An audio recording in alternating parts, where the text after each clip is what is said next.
Assalamualaikum warahmatullahi wabarakatuh. Balik lagi di podcast kesehatan. Perkenalkan, aku Amel. Di sini aku nggak akan sendirian. Aku bakal ditemani oleh Dokter Eka. Hai. Oke, kita balik lagi ya. Iya. Kita bertemu lagi Nggak hari bosen ini. ya kan Nggak Amel ya? akan bosen atau sama dokter ya. Oke. Tiap harinya ada ilmu baru, masa iya harus bosen. Jadi dok, di video hari ini kita bakal bahas tentang hipertensi. Hipertensi yang diam-diam mematikan dok. Oke. Tentang hipertensi sendiri nih dok ya. Kita hipertensi itu darah tinggi bukan sih dok? Iya benar, darah tinggi, betul. Nah, bahasa medisnya hipertensi ya? Oke. Hipertensi. Nah, untuk dokter sendiri nih dok, untuk dokter sendiri usaha teman-teman.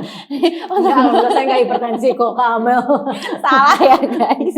Untuk hipertensi sendiri dok, ada penjelasannya secara detail nggak sih dok, selain hipertensi itu darah tinggi gitu? Oke. Jadi ya sebetulnya kalau dipanjangin gitu ya definisinya. Kalau dipanjangin tekanan darah yang lebih dari 140 biasanya. Jadi batasnya itu udah masuk hipertensi kalau udah di 140/90 gitu. Nah, jadi tuh diagnosis langsung ke ininya ya, definitifnya lah gitu. Nah, jadi tensinya tinggi ketika ketika dicek dan ternyata tensinya 140/90 ke atas gitu. Nah, jadi untuk teman-teman yang memang pernah nih gitu kan segitu, ya hati-hati ya. Paling sepantasnya langsung gak ulang. Dok, untuk itu sendiri dok, dikategorikan sebagai hipertensi itu pas kita sekali cek langsung segitu terus gak turun-turun, atau misal pas hari itu dong kita langsung wah ini hipertensi nih. Betul, bagus banget nih pertanyaannya. Nah, ketika mendiagnosis hipertensi, kita tidak bisa langsung wah ini hipertensi gitu, gak bisa ya teman-teman. Tapi ini harus diobservasi.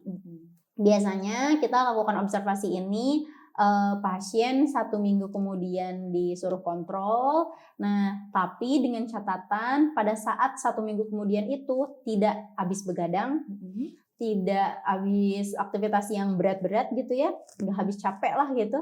Dan nggak habis konsumsi misalnya alkohol atau misalnya yang dingin lagi, yang alkohol dingin gitu maksudnya ya.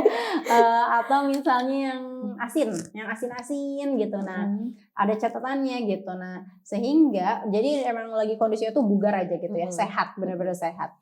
Nah, kita cek ulang tuh di seminggu kemudian. Kalau masih tetap tensinya tinggi, nah ini baru kita diagnosis hipertensi.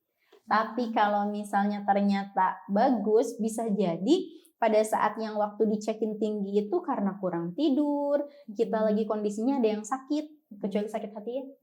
Terus selain itu misalnya lagi banyak pikiran, itu juga termasuk.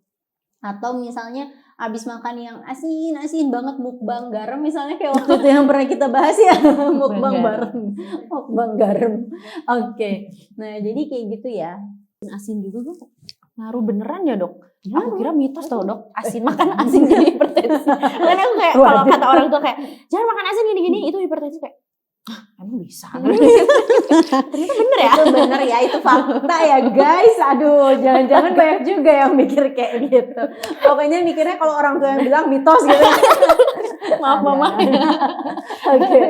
Nah dok, untuk gejalanya sendiri nih dok, selain pusing, kan ada juga nih dok kayak beberapa orang yang aku sering baca juga katanya dia nggak ngalamin pusing, dia ngalamin kayak kelayangan kayak gitu, tapi tiba-tiba darah dia tinggi gitu, tekanan darah dia tinggi. Nah itu tuh ada gejalanya nggak sih dok, kayak selain pusing kayak gitu? Oke. Nah sebetulnya ada ya pusing, mual muntah, mata jadi burem gitu kan. Nah itu salah satu gejala-gejala hipertensi.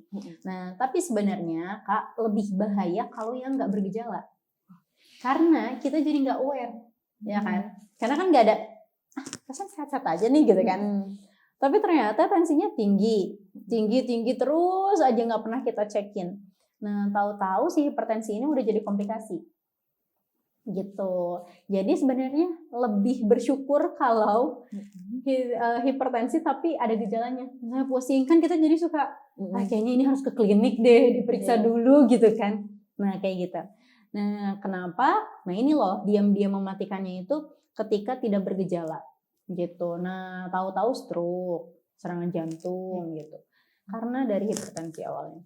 Ya sih dok, banyak banget ya kayak dia tuh nggak ada gejala, nggak pernah pusing kayak gitu, tiba-tiba dia jatuh terus innalillahi meninggal gitu. Terus pas dibawa ke dokter indikasinya, oh ini dia punya penyakit hipertensi tapi nggak kekontrol kayak gitu. Betul banget Kak. Jadi dari itu ya, coba deh mendingan kita sehat nggak sehat tuh cek aja sih tensi gitu. Ikut aja tensiku, biasanya juga nggak bayar kok gitu kalau ikut tensi doang ya.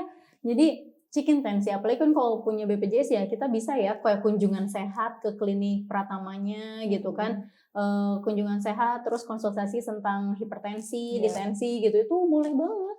Boleh banget, dan itu bisa dilakukan di klinik pratama kalau kita punya BPJS atau di puskesmas juga bisa gitu ya. Untuk faktor risikonya sendiri nih dok, hipertensi itu kayak gimana tuh dok? Oke, nah faktor resikonya apa aja nih yang bisa bikin jadi hipertensi gitu kan ya. Satu, genetik. Yang kedua, dislipidemi. Jadi ada lemak di area pembuluh darah gitu ya. Terus atau misalnya merokok. Atau juga makan tadi garam. Banyak gitu ya, asin-asin senangnya. Minum alkohol. Nah, ini juga meningkatkan resiko hipertensi. Obesitas ini juga meningkatkan resiko hipertensi. Nah, jadi hindari faktor resikonya supaya setidaknya kita selangkah lebih aman. Gitu. Nah dok, kalau misalnya kita udah terlanjur kena hipertensi, terus pengobatannya apa sih dok yang harus dilakukan oleh si pengidap hipertensi? Oke. Tentunya biasanya kalau obat-obatan dikasih ya sama dokter, entah apa itu ACE inhibitor gitu kan, atau ARB atau apapun itu gitu. Biasanya kan ini disesuaikan dengan kondisi pasien oleh dokter ya. Nah, tapi untuk lifestyle-nya ini juga harus tetap dijaga. Satu yang harus diperhatikan adalah setiap yang punya hipertensi setidaknya minimal 2 minggu sekali tuh cek tensi gitu. Nah, yang kedua hindari faktor stres. Karena stres ini sangat berpengaruh gitu ya. Nah, yang ketiga hindari begadang.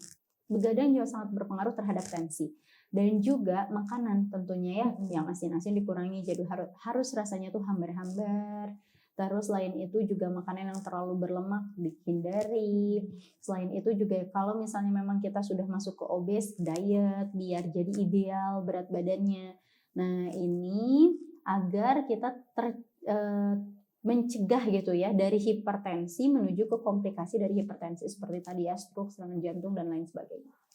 Jadi hipertensi itu banyak yang bilang kayak kuncinya dari berbagai penyakit yang berbahaya kayak gitu ya dok? Betul banget. Oh ya dok, aku juga pernah dengar nih katanya kalau misalkan orang yang mengidap hipertensi itu nggak bisa nggak bisa lepas dari obat-obat hipertensi kayak gitu, kayak buat ngontrol si darahnya dia biar nggak tinggi gitu. Jadi tiap hari itu harus minum obat kayak gitu. Itu benar nggak sih dok? Nah sebetulnya obat ini tujuannya mengkontrol dari tekanan darahnya gitu.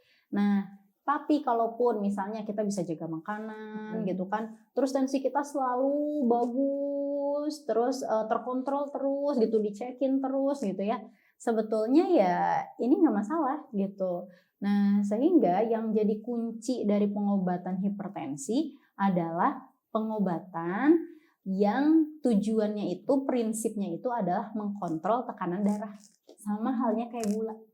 Jadi asalkan gulanya terkontrol, ya oke. Berarti kalau misalnya gini nih, pertama kali terdiagnosis hipertensi, terus langsung nih ubah lifestyle-nya, ternyata jadi bagus terus, ya nggak masalah. Berarti dengan lifestyle aja udah bagus. Atau misalnya nih lifestyle-nya ya diubah, BB-nya diturunin, segala rupa yang bisa meningkatkan faktor resiko hipertensi dihindari gitu ya. Nah ternyata tensinya bagus terus, dicek terus gitu kan, bagus, ya gak masalah gitu. Karena pada orang yang seperti halnya gula yang harus minum obat terus-menerus pun, ini ketika pertama kali didiagnosis gula gitu ya, yang pertama dilakukan adalah lifestyle yang diubah gitu. Jadi kalau dengan lifestyle aja masih bisa, ya udah nggak masalah. Gitu. Jadi dok, Berarti obat itu nggak harus diminum setiap hari gitu ya, selagi kita bisa ngubah lifestyle, mending lifestyle aja yang diperbaiki daripada kita harus minum obat gitu. Jika awal, jadi ya jika memang ini udah terdeteksi dari dini ya, jadi sejak dini udah terdeteksi dan bisa diubah dengan lifestyle, ya lebih baik mengubah lifestyle sih, ya kan, daripada harus konsumsi obat terus-terusan. Ya pada sampai akhirnya, maksudnya kan itu tetap ya, namanya obat itu zat kimia gitu. Jadi zat kimia itu ya tetap aja kan di luar tubuh kita itu secara natural gitu kan, ya itu bukan bagian dari tubuh kita gitu. Untuk makanan sendiri dok, ada kandungan khusus gak dari makanan yang bisa mengobati hipertensi? Kayak misal harus ada kandungan ini nih di makanan ini biar kamu terhindar dari hipertensi kayak gitu. Betul. Nah jadi malah tadi ya, kalau makanan lebih ke mengurangi asupan garam gitu. Nah selain itu juga kalau dari herbal ini bisa pakai air kelapa misalnya. Air kelapa itu bisa menurunkan tensi, atau bisa juga infus water lemon, ini juga bisa membantu ya menurunkan tensi. Daun kelor juga dia bisa menurunkan tensi. Nah karena sebetulnya yang paling penting ya tadi sih, balik lagi dari yang pernah kita bahas, bahwa antioksidan ini dia bisa mencegah terjadinya penyakit-penyakit degeneratif seperti hipertensi ini gitu. Nah sehingga ketika memang secara alamiah kita bisa mendapatkan antioksidan di makanan-makanan alami ya itu alangkah lebih bagus gitu. Teman-teman ya, lifestyle-nya tolong diperhatikan untuk menghindari hipertensi ini, karena hipertensi seperti yang tadi disampaikan, dia itu diam-diam mematikan banget ya. Tiba-tiba ini aja, tiba-tiba ini aja. Oke, mungkin pengen ada satu lagi, boleh nggak dok? Ini mitos satu apa kita ya? Ini mau mitos nih, satu lagi, kalau orang yang mengidap hipertensi itu gampang emosian, itu benar nggak dok? Kebalik. Jadi kalau misalnya orang yang emosian malah gampang kena hipertensi. Nah itu gimana? Tapi dok yang punya hipertensi juga dia emosian dok? Mau juga? Ada nggak gitu dok? Enggak juga kayaknya. Jadi enggak sih, karena mungkin gini ya, kalau misalnya secara psikis gitu kan, ketika orang terkena hipertensi, kalau tensinya lagi tinggi kan sakit kepala ya. Sebenarnya kita nggak tensinya tinggi, kalau lagi sakit kepala terus diganggu orang kan tetap pengen marah nggak sih? Jadi sebetulnya enggak ya, tapi malah sebetulnya ketika kita sering marah-marah, nah stresor di tubuh kita tuh meningkat. Ini yang sebenarnya bikin jadi hipertensi. Jadi sebenarnya malah menjaga ketenangan psikis kita gitu kan. Terus jangan banyak bikin suatu hal yang jadi stresor di tubuh ya, kayak kita juga stres mikirin banget gitu kan sesuatu.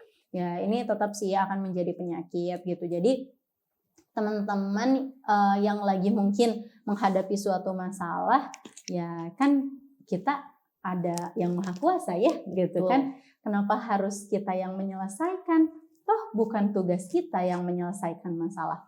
Yang ngasih masalahnya yang maha kuasa, yang menyelesaikannya juga dikembalikan lagi. Jadi kita tuh tugasnya hanya menjalani. Nah daripada kita jadi stres, pusing sampai hipertensi, mendingan kita banyak berdoa deh gitu, deketin yang maha kuasa ya. Nanti juga nemu solusinya teman-teman, jalanin aja segala juga ya. Seperti itu teman-teman ya pembahasan kita tentang hipertensi ini yang diam-diam mematikan ini ya. Terima kasih banyak nih yang sudah menonton ya dok ya. Ini banyak banget hal-hal yang kita dapatkan di video hari ini. Jangan lupa teman-teman di like, comment, and subscribe juga. Dan nyalain juga notifikasinya biar terus dapat video notifikasi dari kita ya. Sekian dari kita. Wassalamualaikum warahmatullahi wabarakatuh. Dadah.